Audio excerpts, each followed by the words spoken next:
Assalamualaikum warahmatullahi wabarakatuh.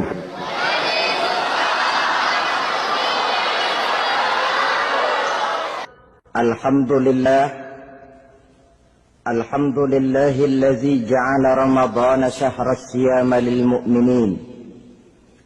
Wassalatu wassalamu ala asyrafil anbiya'i wal mursalin sayyidina wa maulana Muhammadin wa ala alihi wa ashabihi al-mujahidin at-tahirin, amma ba'du.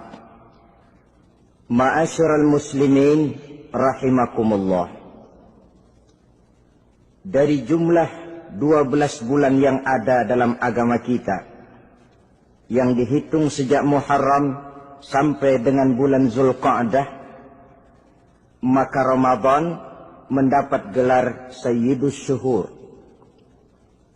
Sayyidus Syuhur artinya raja, penghulu atau tuan dari seluruh bulan. Apa sebabnya maka Ramadan ini dinamakan Sayyidus Syuhur? Sebab yang pertama, Ramadan dipilih oleh Allah menjadi bulan tempat di mana pertama kali diturunkan ayat-ayat suci Al-Quranul Karim. Allah tidak memilih Rabiul Awal, tidak Rajab, tidak pula Sya'ban misalnya, tetapi dipilihnya Ramadan untuk menjadi bulan di mana diturunkan ayat-ayat suci Al-Quranul Karim. Seperti yang dijelaskan dalam surah Al-Baqarah ayat 185, A'udzu billahi minasyaitonir rajim. Syahrul Ramadan allazi unzila fihi al-Qur'an hudan lin-nasi wa bayyinatin minal huda wal furqan. Bulan Ramadan, bulan di mana diturunkan di dalamnya Al-Quranul Karim, yang merupakan petunjuk dan jalan menuju petunjuk bagi orang-orang yang beriman. Oleh sebab itu, salah satu bentuk ibadah yang sangat dianjurkan di bulan Ramadan diantaranya ialah memperbanyak membaca ayat-ayat suci Al-Quranul Karim. Yang kedua, Ramadan disebut Sayyidus Syuhur karena di dalamnya ada satu malam yang bobotnya khairun min alfi syahr. Satu malam tetapi lebih baik daripada 1000 bulan. Itu dinamakan dengan Lailatul Qadar. 1000 bulan kira-kira 83 tahun. Nilai ibadah di malam itu lebih baik daripada nilai ibadah 83 tahun. Padahal umur orang sekarang kan jarang yang sampai 83 tahun. Bagaimana ini harus kita pahami? Ma'asyiral muslimin, sejak kita akil balik sampai kepada usia kita yang sekarang ini, kalau kita mau jujur bercermin, rasanya kita harus mengakui banyak dosa dan kesalahan yang pernah kita kerjakan. Kalau kita berbuat dosa selama 40 tahun, kemudian kita bertaubat 20 tahun lamanya, kalau menurut rumus dagang, ini kan belum tertutup. Dosa 40 tahun ditebus dengan taubat 20 tahun. Tapi haruskah dosa tidak terampuni? Allah Subhanahu wa ta'ala Maha Penyayang. Disediakannya malam-malam yang istimewa, yang punya nilai khusus. Seolah-olah Allah berkata, hai manusia, kau tidak perlu putus asa. Bagaimanapun banyak dosa kau lakukan, bagaimanapun banyak kesalahan kau kerjakan, nih, aku sediakan satu malam, khairun min alfi syahrin. Lebih baik daripada 1000 bulan yang disebut dengan Lailatul Qadar. Kapan sih Lailatul Qadar itu? Menurut Al-Imamul Ghazali, Lailatul Qadar itu adanya pada 10 hari yang akhir di bulan Ramadan, terutama pada malam-malam ganjil. Malam 21, 23, 25, 27, dan 29.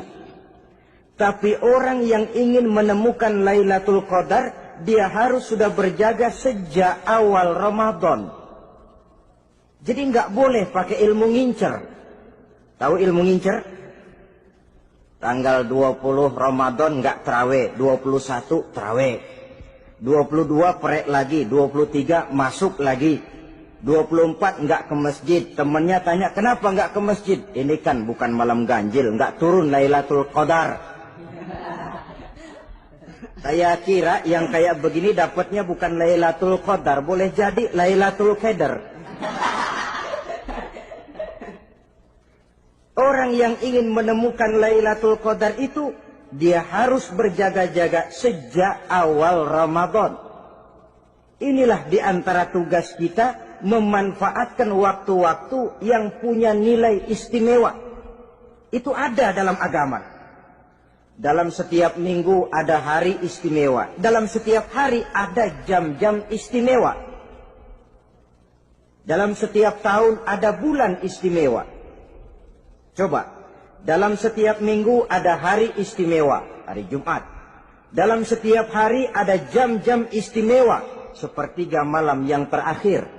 Antara jam 2 sampai menjelang fajar di kala subuh, itu saat-saat istimewa. Di samping saat istimewa, Allah pun menyediakan tempat-tempat yang istimewa. Solat di Masjidil Haram, pahalanya 100.000 kali ketimbang solat di masjid-masjid lain. Begitu di Masjid Nabawi misalnya, ini tempat yang istimewa. Lailatul Qadar, waktu yang istimewa yang diberikan kepada kita untuk kita manfaatkan dengan sebaik-baiknya. Toh dalam kehidupan bernegara saja misalnya, kan pada setiap tanggal 17 Agustus itu presiden memberikan grasi ampunan kepada para entah itu tahanan politik dan sebagainya. Ada yang mendapat potongan tahanan. Waktu-waktu yang istimewa. Inilah sebab kedua kenapa Ramadan dinamakan Sayyidus Syuhur.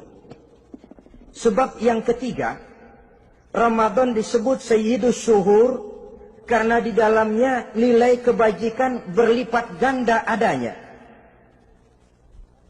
Satu hadis menjelaskan, "Lau ta'lamu ummati ma fi Ramadan, latamannau an takuna as-sanatu kullaha Ramadan."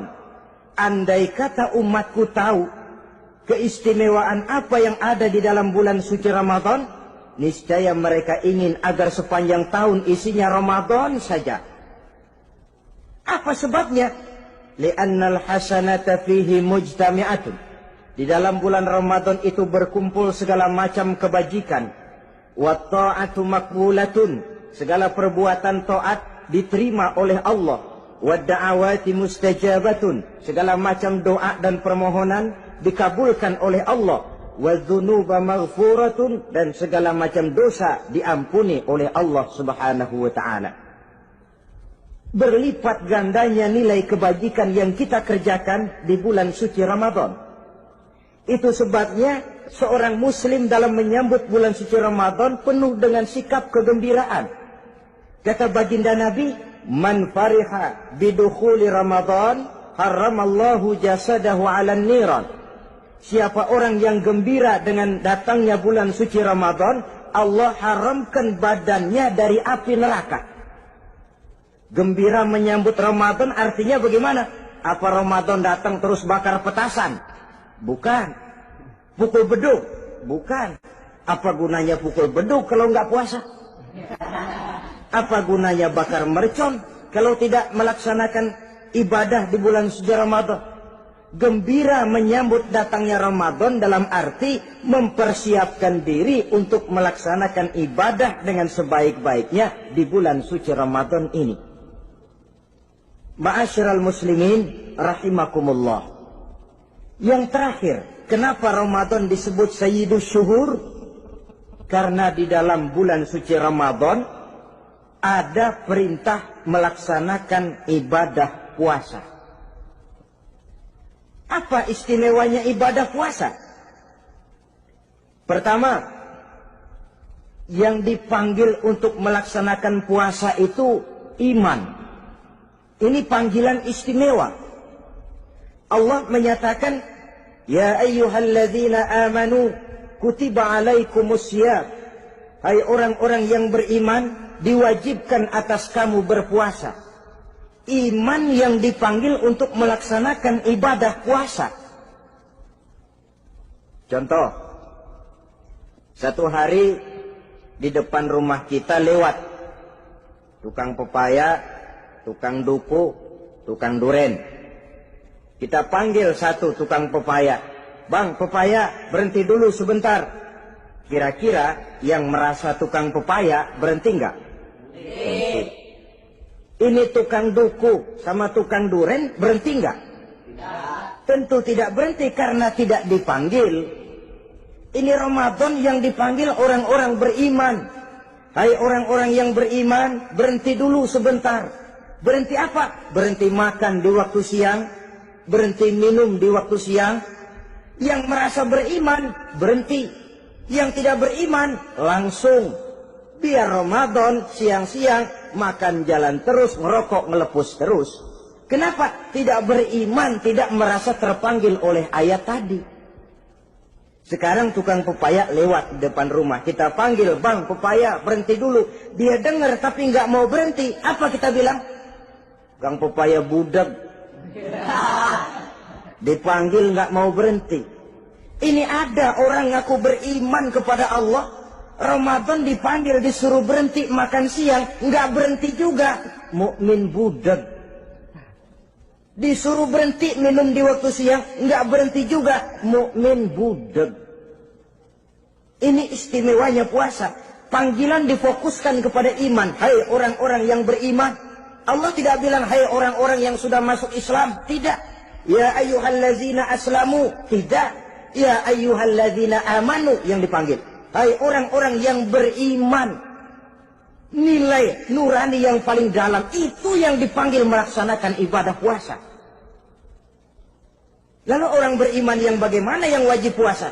Pertama dia sudah balik. Yang kedua berakal sehat. Yang ketiga dia mampu berpuasa. Orang beriman macam ini balik, berakal sehat, mampu melaksanakan puasa. Kalau cukup syarat ini dia wajib puasa. Kurang syarat tidak wajib puasa. Jadi kalau di bulan Ramadan ada teman kita tidak puasa, jangan heran barangkali syaratnya kurang. Cukup dalam hati saja, ini orang kurang syarat. Makanya nggak puasa. Pak, itu teman saya kok nggak puasa? Nggak puasa, nggak puasa. Dia bukan orang beriman kali ah. Orang yang tidak beriman itu tidak wajib puasa. Beriman kok pak? Iman. Tapi nggak puasa. Nggak puasa. Belum balik kali ah. Belum balik. Cuma badan doang gede. Bongsor kali itu. Belum balik. Sudah kok pak, sudah balik. Sudah balik, sudah. Tapi nggak puasa. Enggak. Gila kali dia ah. Gila kali sebab orang yang tidak berakal itu tidak wajib puasa. Waras pak dia tidak gila. Tidak gila. Tidak. Barangkali dia tidak mampu melaksanakan puasa karena terkena uzur syar'i. Ini keistimewaan puasa yang pertama yang dipanggil melaksanakannya iman. Keistimewaan yang kedua oleh karena yang dipanggil iman maka puasa dinamakan ibadah sirriyah. Ibadah rahasia. Kalau kita sembahyang, orang lihat kan? Lihat enggak? Lihat. Kita bayar zakat, orang tahu. Kita pergi haji, apalagi pergi haji, sekampung nganterin. Tapi kita puasa atau tidak puasa, yang tahu kan cuma kita dan Allah saja. Pura-pura sedekah, nggak bisa. Pura-pura sholat, ketahuan. Gerakannya mesti canggung. Pura-pura pergi haji, kemana perginya? Tapi pura-pura puasa, gampang. Namanya ibadah sirriyah. Bulan puasa, jam 8 pagi, makan. Keluar rumah, bibir lap yang kering. Jalan lemesin dikit. Ada angin, belaga miring. Temennya tanya, lu lemes amat, gue lagi puasa nih. Orang lain bisa dibohongi. Sebab puasa memang merupakan ibadah sirriyah yang tahu cuma kita dan Allah saja. Karena dia ibadah rahasia, puasa ini sulit terkena penyakit riya. Ibadah yang lain karena kelihatan orang, gampang kena penyakit riya, to show only. Sholat karena kelihatan orang, gampang kena penyakit riya. Karena saya jadi imam, misalnya di belakang saya lihat ada mertua, wah, saya bikinlah sembahyang saya mantap-mantap, pakai serban, pakai siwak, bahasanya saya paseh-pasehin kayak orang 16 tahun di Mekah. Wah, ufolli warwal maghribi salasa raka'atin Allahu Akbar. Surahnya saya cari yang panjang-panjang, paling pendek Sabbihis sama Wadduha. Akibat apa itu? Riya, di belakang ada calon mertua. Tapi kalau sholat sendirian dalam kamar, boro-boro pakai serban dan siwak, kadang-kadang kaos kutang saja cukup. Surahnya jangan Sabbihis sampai Wadduha, langganannya Inna A'toinakal Kautsar sama Qul Huwallahu Ahad. Karena sholat terlihat orang, mudah kena penyakit riya. Sedekah pun begitu. Mulanya niatnya cuma mau sedekah 5.000. Karena ada orang yang disedekahani, naik 10.000. Yang 5.000 sudah karena orang. Jadi ibadah yang lain itu mudah terkena riya, tapi juga mudah dinilai orang. Kita bisa saja bilang, itu orang sholatnya khusyuk ya. Kenapa? Kelihatan dari gerakannya. Itu orang hajinya mabrur ya. Kenapa? Kelihatan dari tingkah lakunya setelah pulang haji. Itu orang sedekahnya berani ya. Kenapa? Ketahuan dari jumlahnya. Ibadah yang lain bisa dinilai, tapi puasa nggak bisa dinilai. Itu orang puasanya mantap bener ya. Kenapa? Beludak melulu. Itu bukan ukuran. Itulah sebabnya dia dinamakan ibadah sirriyah, ibadah yang abstrak, yang tahu cuma si pelaksana dan Allah saja. Ini keistimewaan puasa yang kedua.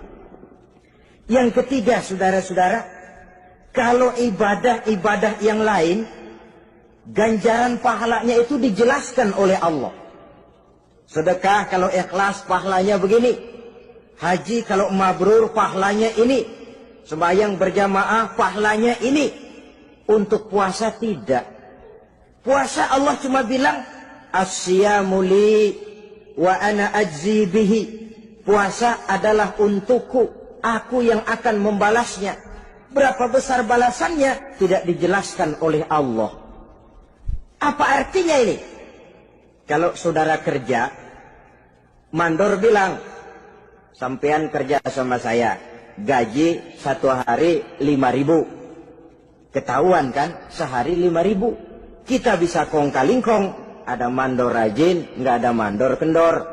Pokoknya sehari 5.000. Tapi kalau mandor cuma bilang, kau kerja sama aku, soal gajimu nanti aku yang atur.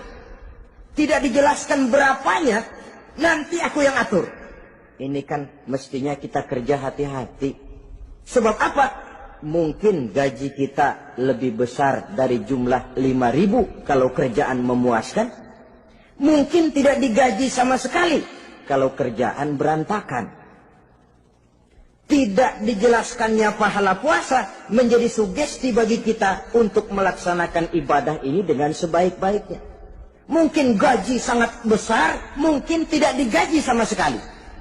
Sebab kata Nabi, kam min sha'imin laisa lahu min siyamihi illa al-ju' wal 'atsh. Berapa banyak orang puasa, dia tidak memperoleh apa-apa dari puasanya kecuali lapar dan haus saja.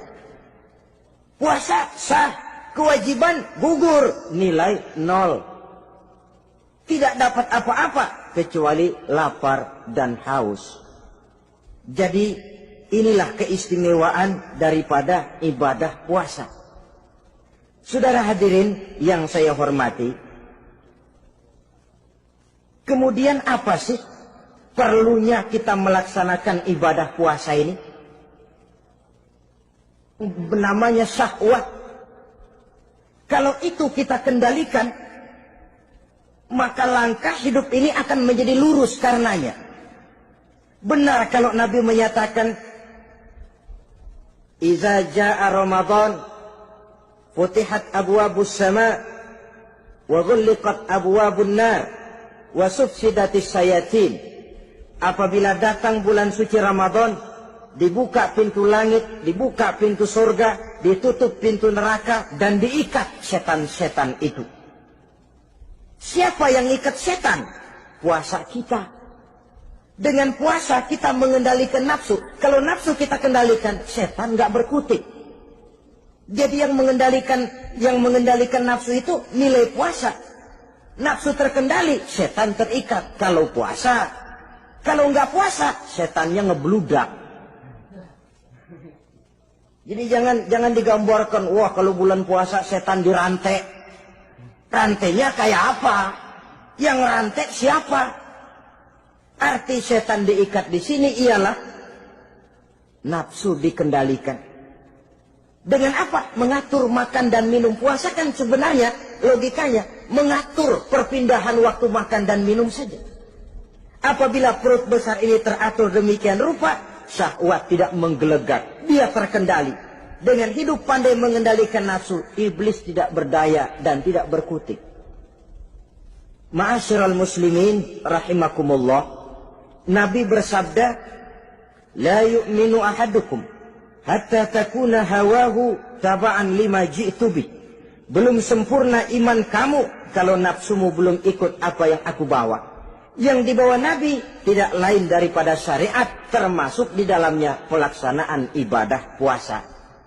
Karena itu saya pesan kepada seluruhnya, jangan kalau puasa kayak orang ngancem. Siang bisa mengendalikan nafsu, tapi begitu maghrib berbunyi, nafsu sudah tidak terkendalikan lagi. Itu namanya puasa orang ngancem. Kayaknya, biarin siang gua tahan, ntar lo maghrib. Begitu maghrib berbunyi, sudah macam bendungan pecah. Semua isi meja pindah ke perut. Akhirnya, kalau siang dia setengah mati kelaparan, habis buka setengah mati kekenyangan. Dua-duanya jelek. Kalau sudah kekenyangan, yang enak kan ngukur balik. Tidur. Maghrib liwat, isya out, terawih boten. Temennya nyamper ke masjid yuk terawih duluan deh, gua kenyang bener nih. Kenyang. Berbuka itu yang bagus pakai etik ya, etika buka itu. Maghrib berbunyi, cukup seteguk air, 3 butir korma atau sepotong kue. Sholat maghrib. Selesai sholat maghrib, masuk ronde kedua. Waktunya agak panjang, makan ala qadarnya. Selesai makan, berangkat ke masjid, isya, tarawih. Pulang tarawih, masuk ronde ketiga. Waktunya panjang, mau habis-habisan juga nggak apa-apa. Tapi kalau begitu maghrib berbunyi langsung dipukul 1 ronde, kita yang rubuh. Kekenyangan. Waktu siang dia sanggup mengendalikan nafsu, tapi begitu maghrib berbunyi, nafsu sudah tidak terkendali lagi. Asar pengaruh puasa tidak akan membekas dalam jiwanya. Siang jelas puasa, nggak boleh ngerokok. Begitu maghrib sampai imsak kayak lokomotif, kelebal, kelebul, nggak berhenti-berhenti. Tidak lagi sanggup mengendalikan diri, mumpung boleh katanya. Sampai pernah kejadian ada orang bangun sahur kesiangan, bingung dia waktunya tinggal dikit. Mau sahur dulu nggak keburu ngerokok, mau ngerokok dulu takut nggak keburu sahur, akhirnya bareng. Sebelah nyuap nasi, sebelah ngerokok. Itu macam mana rasanya kalau sudah kayak begitu? Padahal pengaruh daripada melaksanakan puasa akan terlihat dari sejauh mana seseorang dalam hidup mampu mengendalikan nafsu. Bukan pada waktu memang dilarang, tapi pada waktu diizinkan. Di situ yang paling kelihatan. Kalau waktu siang saudara mampu mengendalikan nafsu, itu jelas saja memang seharusnya orang puasa. Malam dalam keadaan makan boleh, minum boleh, masih mampu mengendalikan nafsu. Dalam arti makan dan minum pada batas yang wajar saja. Itulah yang dikehendaki dari melaksanakan ibadah puasa. Sehingga ibadah itu membekas dan ikut membentuk kepribadian orang. Sekali lagi, jangan cuma waktu siang saja bisa mengendalikan nafsu. Di waktu malam pun dalam kondisi yang memang dihalalkan, kita juga hendaknya mampu mengendalikan nafsu. Jadi inilah perlunya puasa yang pertama, supaya kita bisa mengendalikan nafsu. Yang kedua, puasa itu melatih kita hidup sederhana. Orang sufi mengajarkan, orang yang paling kaya ini sebenarnya orang yang hidupnya paling cukup. Sedangkan orang miskin adalah orang yang kebutuhannya kelewat banyak. Maka yang paling kaya, bahkan yang maha kaya, itu sebenarnya cuma Allah. Sebab apa? Dia nggak perlu apa-apa. Makin banyak keperluan kita, makin miskin kita. Coba orang puasa lihat. Kalau sudah jam 2, jam 3, itulah barangkali memang termasuk godaannya dalam melaksanakan ibadah puasa. Kalau jam 1 siang, jam 2 siang, jangankan makanan enak, nangka busuk kita lihat legit. Barangkali cobaan di dalam melaksanakan ibadah puasa. Tapi kalau sudah maghrib berbunyi, berbuka kita, kena seteguk air, sepotong roti, 3 butir korma, kenyang rasanya. Kemana keinginan yang tadi begitu menggebu-gebu? Oh, bisikan nafsu rupanya itu. Makin dalam kita merenung, makin sampai kita kepada bentuk kesederhanaan di dalam hidup ini. Puasa membentuk pribadi seorang muslim untuk jauh daripada sifat tamak bin rakus alias rakah. Tamak itu berasal dari kalimat toma dalam bahasa Arab yang sifatnya sudah terukir dari hurufnya. Huruf to, tengahnya bolong. Huruf mim, tengahnya bolong. Huruf ain, mulutnya mangap, perutnya gede. Jadi orang tamak macam itulah. Apapun yang diberikan Allah tidak pernah ada cukupnya dan tidak pernah ada syukurnya. Sehingga Nabi menjelaskan, lau anna libni Adam wadiyani min zahabin labtagha lahuma thalisan wala yamla'u jawfa ibna Adam illa turab. Andai kata manusia mempunyai 2 buah ladang yang seluruhnya emas, tidak usah kepalang tanggung, ladang emas, 2 ladang semuanya ladang emas, dia tidak akan puas, dia akan mencari lagi ladang yang ketiga. Wala yamla'u jawfa ibna Adam illa turab. Mulut manusia ini memang tidak akan pernah penuh kecuali kalau sudah diisi dengan tanah. Kapan diisi dengan tanah? Kalau sudah menghadap ke arah kiblat di liang lahat, nah itu baru mulut udah nggak ngerawil, diam, tenang, kalem, diisi dengan tanah. Dengan demikian kita lihat bahwa puasa makin kita hayati, makin dekat kita kepada kesederhanaan di dalam kehidupan ini. Islam tidak melarang orang untuk kaya, untuk punya harta. Yang dilarang ialah sifat rakus, serakah, dan tamak. Karena ini akan membuat orang melakukan segala macam cara, ingkar kepada nikmat Allah, tidak pandai bersyukur, pandangan matanya selalu diarahkan ke atas. Dikala hidupnya sudah serba cukup, dia masih merasa kurang. Sebab itu dia selalu kurang. Dia sudah kaya tapi masih merasa miskin saja, maka hidupnya pun miskin terus. Saudara-saudara ma'asyiral muslimin, ini hikmah yang kedua kenapa kita perlu puasa. Yang ketiga, puasa itu melatih kita cinta kepada fakir miskin, orang-orang yang tidak mampu, yang memerlukan pertolongan.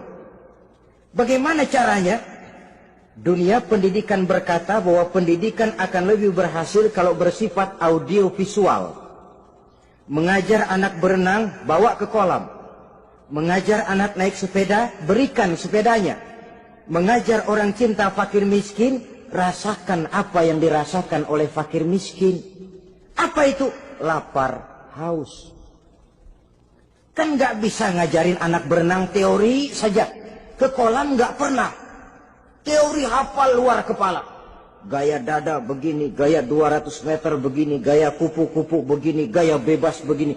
Teori hafal ke kolam nggak pernah. Sekali terjun, gaya batu. Sudah nggak timbul-timbul lagi. Nggak bisa ngajar anak naik sepeda cuma teori saja. Sepedanya tidak pernah diberikan. Hafal teori, bab 1 pegang stang. Bab 2 dorong. Bab 3 kaki kanan naik pedal kanan. Bab 4 genjot. Hafal teori, megang sepeda nggak pernah. Begitu dikasih sepeda dia naik, habis tukang bakso. Pun mendidik orang cinta kepada fakir miskin tidak bisa cuma lewat seminar, kongres, penataran, indoktrinasi. Diadakan simposium, seminar, diskusi supaya orang cinta kepada fakir miskin, tapi yang bicara orang kenyang semua. Bagaimana hati ini mau peka? Islam itu nggak usah banyak teori lah. Rasakan saja lapar, haus, enak nggak? Kalau kau tahu lapar dan haus tidak enak, kau lapar haus cuma sebentar. Habis maghrib, laparmu hilang, hausmu hilang. Bagaimana saudara-saudaramu muslimin yang terkapar di kolong-kolong jembatan? Yatim piatu yang hidup terlunta-lunta. Perempuan-perempuan tua hidup miskin, anak pun banyak perlu uluran tangan. Lapangan kerja sulit, persaingan hidup makin tajam. Meringkuk mereka di sudut-sudut kehidupan.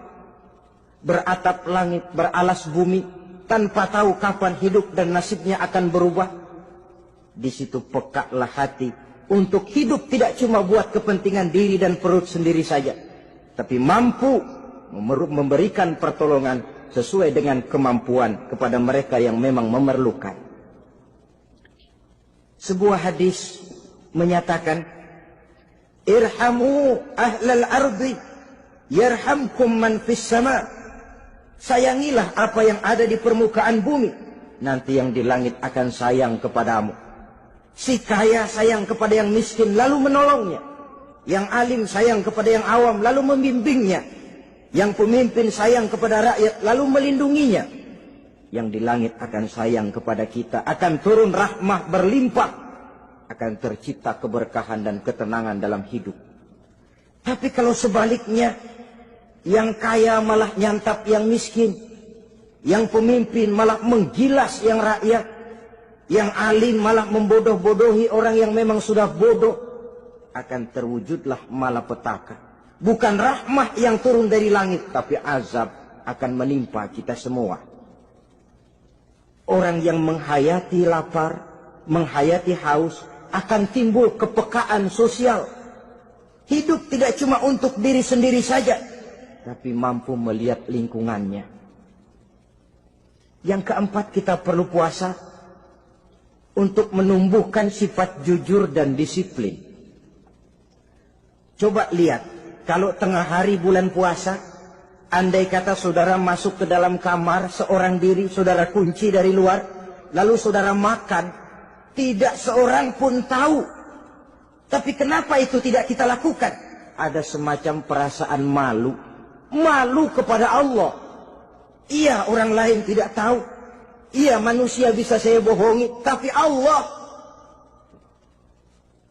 Atau umpamanya waktu sholat zuhur, saudara sholat zuhur di masjid, umpama ketika ngambil air wudhu, giliran ke kemur, saudara korupsi dikit aja, telan. Yang Nabi sumu tasihhu, berpuasalah kamu, badanmu akan sehat. Sebab apa? Saya katakan tadi, semua energi dihasilkan dari perut besar sini. Itu makanan yang kita makan, mulai dari keju sampai singkong, mulai dari hamburger sampai combro, masuk perut besar, digiling, lalu ditransfer ke seluruh tubuh. Oleh perut besar ini, mekanisme kerjanya persis pabrik besar. Yang kalau kita hayati, Allahu Akbar. Fatabarakallah ahsanul khaliqin. Ini tangan supaya kuat kerja perlu vitamin apa? Kirim ke tangan. Mata supaya awas perlu vitamin apa? Kirim ke mata. Bibir supaya nggak pecah perlu vitamin apa? Kirim ke bibir. Oleh perut besar ditransfer ke seluruh tubuh. Sisanya yang nggak perlu keluar jalan belakang. Kalau perut besar ini terus-menerus bekerja, ibarat mesin diporsir, dia akan cepat rusak. Maka datang bulan Ramadan, perut besar itu jangan terlalu diporsir. Diberikan tenggang waktu istirahat. Sehingga Nabi memberikan jaminan sumu tasihhu. Berpuasalah kamu, pasti kamu akan sehat. Buktinya, orang mati kelaparan banyak, tapi yang mati karena puasa, kalau puasanya betul, nggak ada. Maka Islam itu agama yang sesuai dengan fitrah ya. Buktinya apa? Puasa wisol itu bukan saja tidak boleh, tapi haram. Puasa wisol artinya puasa nyambung. Dari pagi sampai maghrib, sampai malam, sampai besok pagi lagi terus-terusan puasa, haram. Karena itu bertentangan dengan fitrah. Islam tidak cukup dari waktu imsak sampai datang waktu maghrib. Kenapa? Menurut perhitungan itu sesuai dengan daya kemampuan maksimal manusia. Sudah diukur itu. Allah yang bikin manusia kok.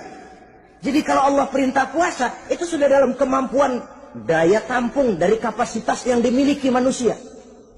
Orang mati kelaparan banyak, yang mati karena puasa nggak ada. Belum pernah saya dengar ada warta berita, sari berita-berita penting dalam sejarah ini, gara-gara bulan puasa orang Islam pada mati. Nggak ada. Yang mati kelaparan banyak, tapi yang mati karena puasa tidak ada. Nabi menjamin sumu tasihhu. Berpuasalah kamu, pasti badanmu akan sehat. Ma'asyiral muslimin, kalau sudah tahu kita apa perlunya kita berpuasa, pembicaraan akan saya lanjutkan bagaimana seharusnya kita puasa. Puasa yang ideal itu yang bagaimana?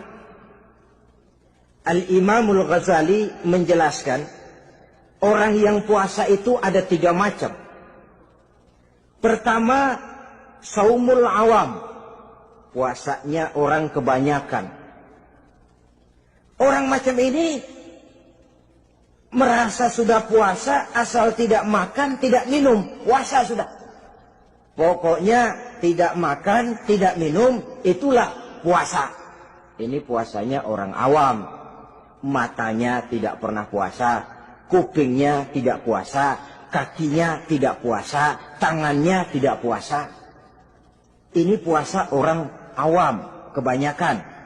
Hasilnya tidak mustahil seperti yang dikatakan Nabi tadi. Berapa banyak orang puasa tidak mendapat apa-apa dari puasanya kecuali lapar dan haus. Puasa sah, kewajiban gugur, nilai 0. Kan rugi ibadah semacam itu. Sebab jangan lupa, yang membatalkan itu kan 2. Ada yang membatalkan pahala puasa, ada yang membatalkan puasa. Bedanya apa? Kalau puasa batal, pahala jelas batal. Tapi kalau pahala yang batal, puasanya mungkin sah. Kewajibannya gugur, tapi pahala tidak ada. Kalau yang membatalkan puasa sih umumnya kita bisa jaga itu. Sebab apa? Masalahnya konkret, kelihatan. Apa yang membatalkan puasa? Misalnya makan dan minum yang disengaja walaupun sedikit. Batal. Sedikit tapi sengaja tidak mengenyangkan, batal. Mamanya pentol korek yang kecil itu. Sengaja telan waktu puasa, batal. Kan sedikit pak, nggak kenyang kok. Sengaja. Sengaja itu yang bikin batal. Tapi kalau tidak sengaja seperti lupa, itu tidak batal. Misalnya hari pertama puasa, di sembahyang subuh tidur, bangun jam 8, lupa kebiasaan, langsung aja nyerbu ke dapur. Dapat sepiring setengah, ingat. Astagfirullah, lagi puasa, betul. Setelah ingat bagaimana? Yang masih ada di mulut keluarkan, berkemur, lanjutkan puasanya, sah. Perkara sepiring setengah yang udah kadang masuk bagaimana Pak? Itu rezeki. Lawang orang lupa. Lupa itu kan jenis yang ma'fu anhu. Jenis yang dimaafkan. Makan dan minum yang disengaja walaupun sedikit. Batal. Batal puasanya. Apalagi muntah yang disengaja. Batal puasanya. Ukuran sengaja kan kita tahu. Apalagi hilang akal. Seperti gila atau pingsan. Batal puasa. Apalagi hubungan suami istri di waktu siang secara sengaja. Batal. Kalau sengaja. Kalau nggak sengaja, enggak. Namanya nggak sengaja. Umpamanya, saya nggak sengaja Pak, tahu-tahu udah nyampe situ, gimana? Yang nggak batal, cuma begitu ingat, buru-buru selesai mandi, lanjutkan puasanya, sah. Jangan begitu ingat sih ingat Pak puasa, cuman tanggung. Nah, ini tanggung ini yang bikin jadi batal. Dan jangan lupa, orang yang membatalkan puasa karena hubungan suami istri, dendanya paling berat.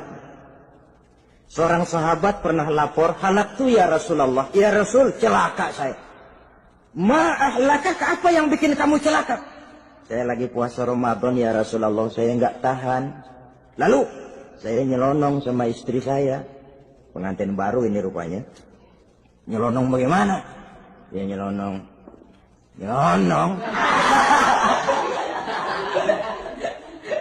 Melanggar dia, tapi jujur. Lapor. Kata Rasul, ya sudah, bayar dendanya. Dendanya apa ya Rasulullah? Bebaskan budak. Aduh, saya nggak punya budak ya Rasulullah. Tidak punya? Tidak punya. Puasa 2 bulan berturut-turut. Tidak boleh diselang-seling.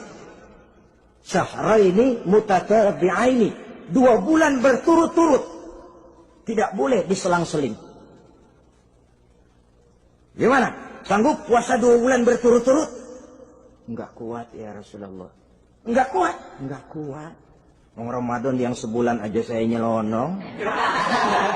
Apalagi 2 bulan. Kalau kau tidak kuat juga, beri makan 60 fakir miskin. 1 orang 1 mud. Ya Rasulullah. Apalagi? Jangan memberi makan 60 fakir miskin. Kalau istri saya di rumah sehari masak 3 hari libur. Saya orang susah ya Rasulullah. Saya pikir lagian ya orang kebangetan juga. Sudah melarat sama larangan berani. Rasul masuk ke dalam kamar, keluar kembali bawa sekeranjang kecil kurma. Kalau kau tidak punya apa-apa, bawa pulang ini. Sedekahkan kepada orang-orang miskin di kampungmu sebagai pembayar dendamu. Ya Rasulullah. Apalagi? Di kampung saya itu yang paling miskin saya. Waduh, rusak bener ini orang. Apa marah Rasul? Beliau malah senyum. Ya sudah, kalau memang yang paling miskin kamu, bawa pulang saja itu kurma, beri makan anak istrimu di rumah. Orang ini udah melanggar larangan, dapat kurma lagi. Yang kedua, watak hukum Islam itu elastis, fleksibel, tidak kaku. Tidak kalau sudah begitu ya mesti begitu, itu tidak. Yang sering kaku kan kitanya umat Islam di dalam memahami Islam. Saudara hadirin yang saya hormati, yang tidak boleh itu pun di waktu siang. Kalau malam sejak maghrib sampai sebelum imsak, pada awal perintah puasa tidak boleh. Tapi ternyata banyak juga yang nyerempet-nyerempet. Sampai Allah turunkan, uhilla lakum lailatas siyami arrafasu ila nisaikum. Dihalalkan bagi kamu pada malam puasa bergaul dengan istrimu. Jadi barangkali di antara pendengar ini ada yang pengantin baru, tolong sabarlah di waktu siang. Tunggu maghrib berbunyi. Kalau sudah maghrib habis buka, mau buka lagi juga nggak apa-apa. Terserah saja. Ini yang membatalkan puasa. Yang kita sulit mengontrol, yang membatalkan pahalanya. Apa misalnya? Ngomong-ngomongin orang. Puasa. Ngomongin orang jalan terus. Itu ya tetangga kita. Kenapa emang? Oh, anu. Kita sih bukan ngomongin orang ini. Bukan ngomongin orang katanya. Ngomongin tuyul. Anu. Bohong. Orang puasa bohong apa puasanya batal? Tidak. Puasanya sah.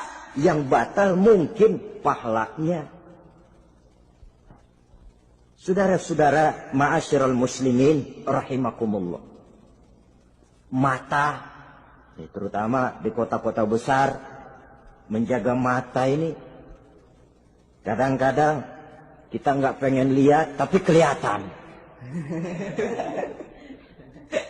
Sebab itu memang yang tidak boleh ngeliatin. Kalau kelihatan lain, kelihatan itu kan rezeki. Orang kita nggak mau tapi kelihatan. Yang kelihatan itu sebentar. Kata Imam Ali, nazaratul ula laka wa tsaniyatu alaika. Pandangan pertama untukmu, yang kedua atasmu. Jadi begitu kelihatan, ya sudah. Jangan kelihatan tapi manteng aja enggak mau. Jadi mantengnya ini yang jadi urusan. Saudara hadirin yang saya hormati, dengan kata lain, berusahalah kita untuk puasa zahir batin. Itu yang pertama tadi. Puasa tingkatnya orang saumul awam disebut. Tingkat yang kedua, saumul khawas. Puasanya orang khusus. Bagaimana ini? Di samping tidak makan dan tidak minum, panca inderanya sudah ikut puasa. Matanya puasa. Kupingnya puasa. Asal ada diajak ngomong-ngomongin orang, maaf ya, kuping saya lagi puasa. Kakinya puasa, diajak jalan ke tempat yang tidak baik, dia bilang, maaf saja, kaki saya lagi puasa. Diajak nyolong, maaf, tangan saya lagi puasa. Tidak cuma sekedar tidak makan dan tidak minum, panca inderanya sudah ikut puasa. Sekurang-kurangnya, seperti inilah puasa kita. Zahir, batin. Nah, yang tertinggi disebut saumu khawasil khawas. Puasa orang khusus yang lebih khusus lagi. Ini sudah the first class ini. Puasanya orang fit. Bagaimana puasanya orang ini? Di samping tidak makan dan tidak minum, puasa panca inderanya, hatinya juga sudah ikut puasa dari seluruh keinginan yang selain Allah. Wah, ini kelas tinggi. Orang yang puasa macam ini, andai kata jam 3 sore dia berpikir, ntar sore buka pakai apa ya? Dia menganggap batal pahalanya. Kenapa? Masih mikirin makanan. Kalau kita kan bukan cuma mikirin, ngancem. Waduh, jam 5 di meja udah berderek es kopior, kelapa muda, cendol. Apa yang mau diminum lebih dulu? Tingkat yang tertinggi ini, hatinya juga puasa dari semua keinginan yang selain Allah. Idealnya sekurang-kurangnya kita puasa zahir batin.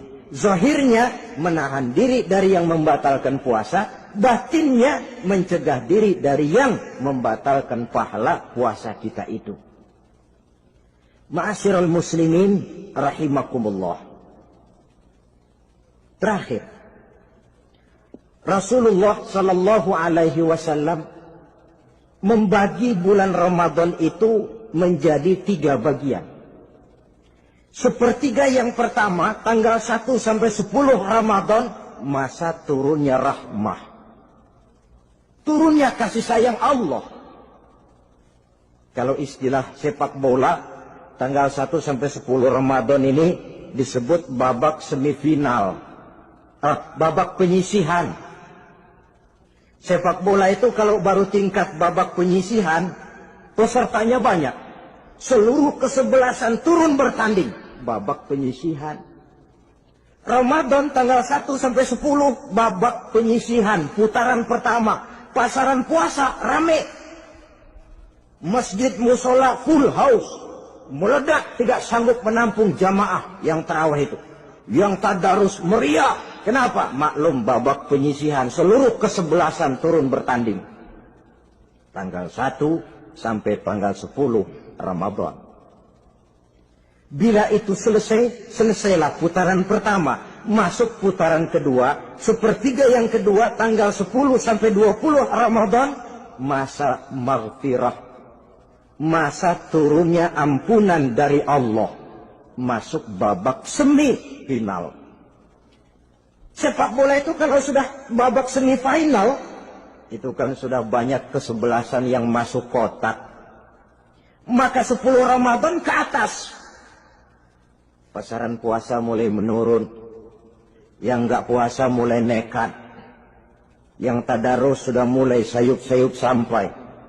Sementara barisan orang sembahyang tarawih di masjid mulai mengalami kemajuan dengan pesatnya.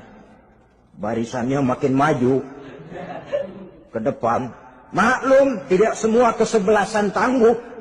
Ada yang sejak bertanding sudah berhitung. Kita sih bakalan kalah jelas, yang penting main aja dulu dah. Ada yang rajin ke masjid motifnya lain, ada. Karena ikut-ikutan teman, karena malu sama mertua, rajin terawih, karena nganterin, rajin terawih, bayangnya paling belakang berdua lagi. Malah ngeledek begitu imam waladolin, dia di belakang nyaut asik.